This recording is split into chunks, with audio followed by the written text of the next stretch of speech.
उन्हाळ्याची तीव्रता लक्षात घेता हा मुख्य वर्दळीचा ठिकाण आहे नांदेड शहरातील।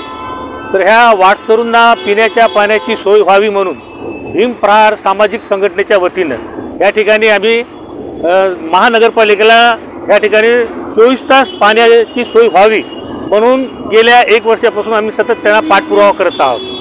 आणि महानगरपालिका कायदा 1888 नुसार ह्या शहरामधील सर्व नागरिकांना पिण्याची सोय ही महानगरपालिका करत असते। आणि महानगरपालिकेने त्यांच्या याच्यामध्ये 3 ठराव घेतले ह्या जागेमध्ये पाणी द्यावे म्हणून, ह्या जागेचं सुशोभीकरण व्हावं म्हणून, परंतु महानगरपालिका ह्या ठिकाणी चाल ढकल करत आहे।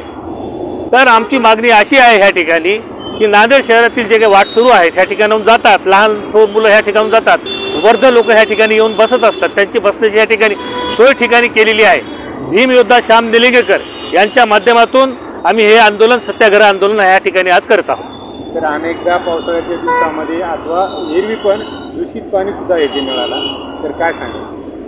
हे महानगरपालिकेची क्षम्य चूक आहे, त्यांनी त्याच्याकडे लक्ष देत नाहीत। कोणताही खाजगी माणूस उठसूट करतो आणि खड्डा खोदतोय, परंतु खड्डा खोदल्याच्या नंतर त्याच्यावर कारवाई करायचं हे महापालिका प्रशासनाचं कर्तव्य आहे, आद्य कर्तव्य आहे।